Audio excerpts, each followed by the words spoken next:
The Book Cougars are on the prowl.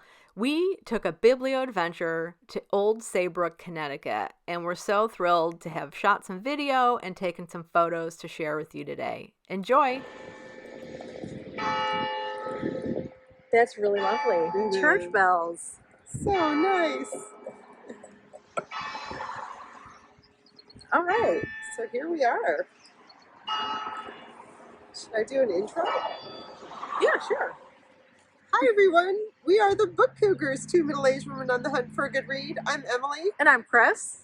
And I just need to take a moment.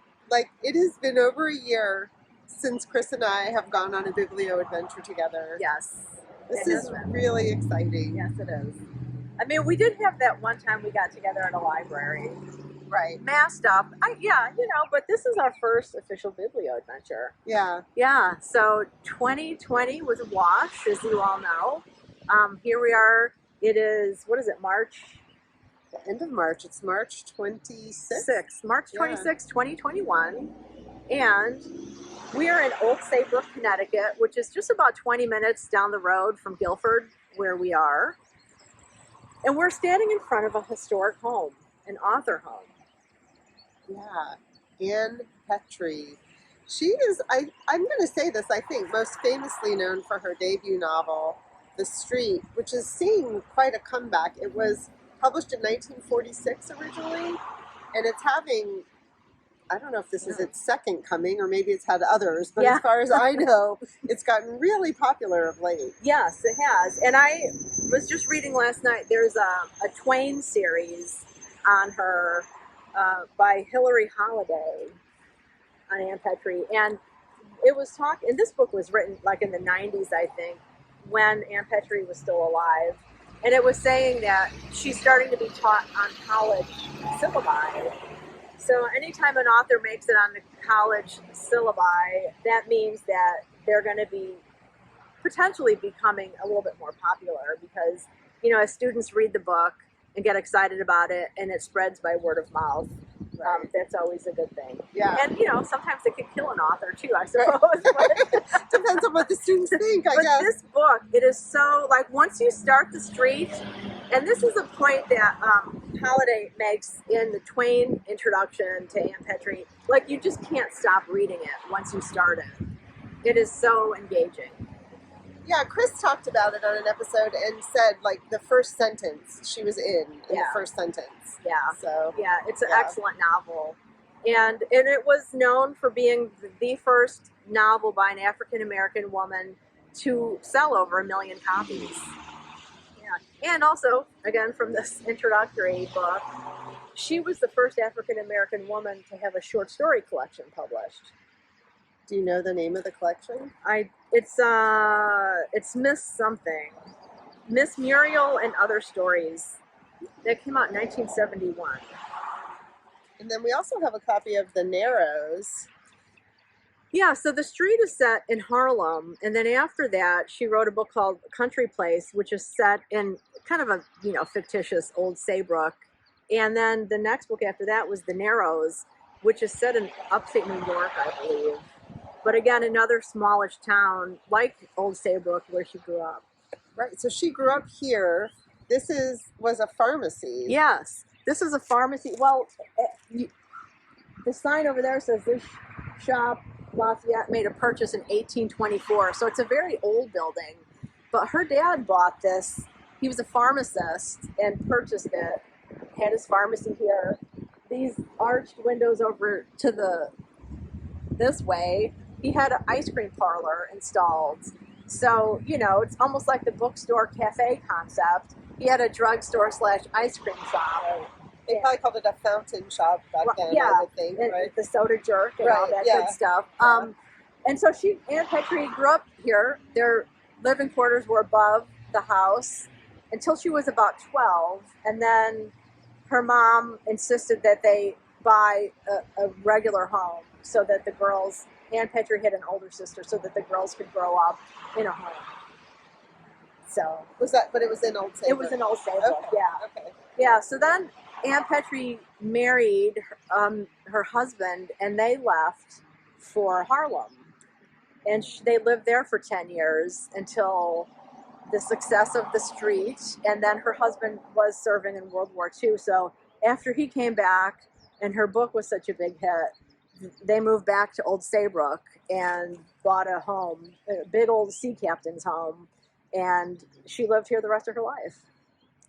That's because once you get salt in your veins, y'all, you can't leave it. You can't leave it. And, it's really fascinating because, she's an African-American person who grew up in a predominantly white New England town and was very comfortable. And I think a lot of us, when we think of African-American writers from certain generations, we're so used to the struggling poverty storyline.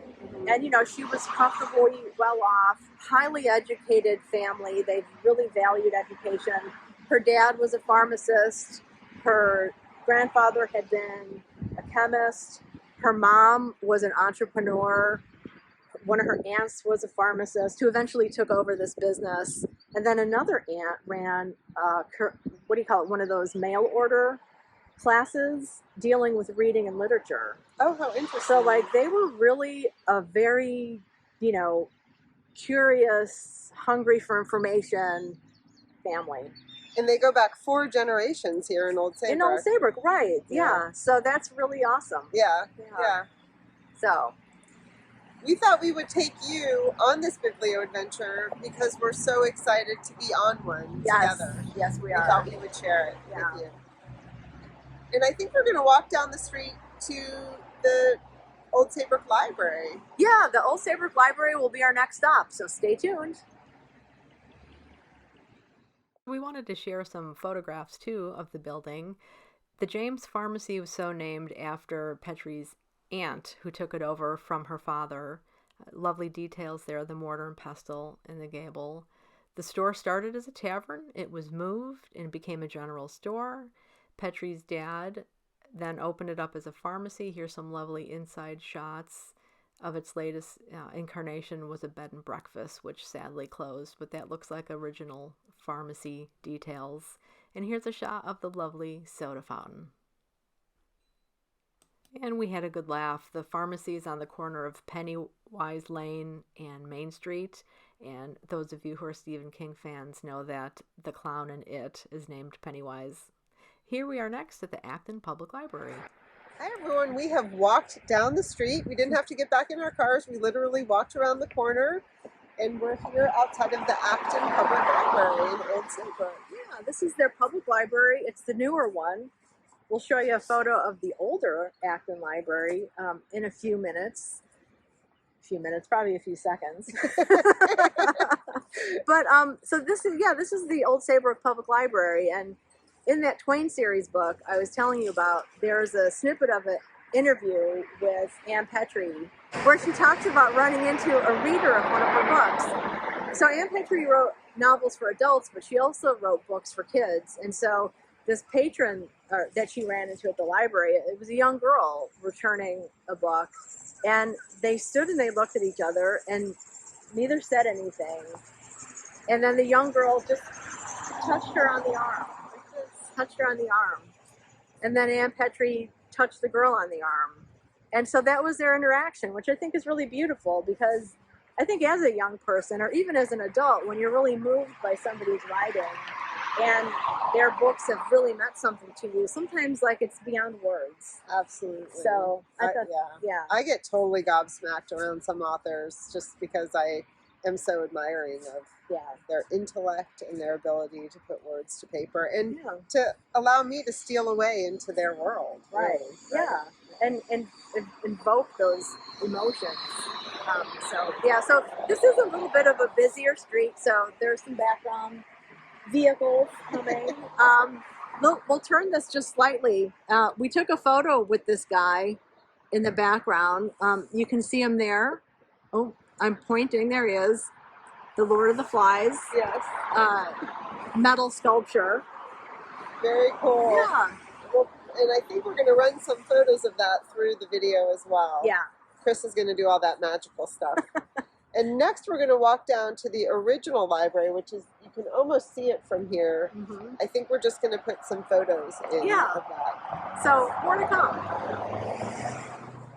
This is the earlier Acton Public Library building. It started as a subscription library in 1874, became a public library in 1907, and served the town until 1967 when the new library was built. It's currently a private residence. Thanks so much for coming along on this Biblio adventure with us. Until next time, we wish you lots of happy reading.